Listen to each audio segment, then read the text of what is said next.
Oikein hyvää maanantai-päivää ja ensimmäistä täyttä viikkoa uudelle vuodelle. Nyt alkaa taas arki tässä pikkuhiljaa. Pyhiä onkin ollut aika paljon. Tästä pikkuhiljaa vaan lähdetään taas viettämään tätä 26 uutta vuotta. Teittekö te paljon lupauksia uudelle vuodelle? Minä en paljon tehnyt lupauksia, mutta ajattelin, että olisi kaikilla vaan rauha ja pysyisi terveenä tässä. Otetaanpas tälle päivälle kortista viesti, mitä se haluaa meille sanoa.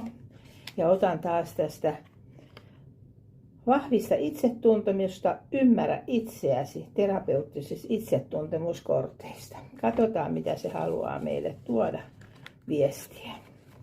Tuolta. Luopuminen. Irti päästämistä, joka saa tuntua.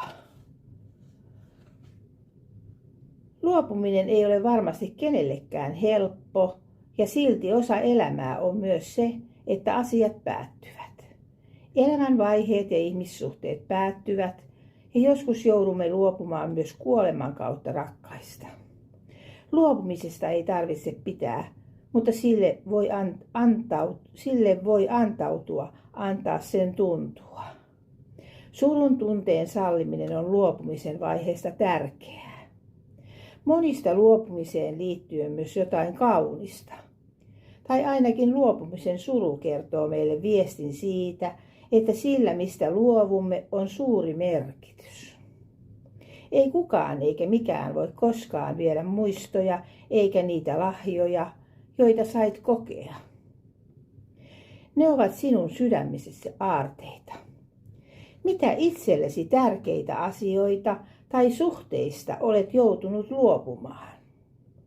Mitkä antoi sinua selviämään ja käsittelemään luopumista? Niin, mietitäänpä itsemme luona tätä. Mitä itselle tärkeitä asioita tai suhteista olet joutunut luopumaan?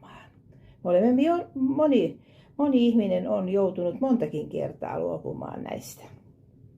Ja mikä auttoi sinua selviämään, käsittelemään luopumista?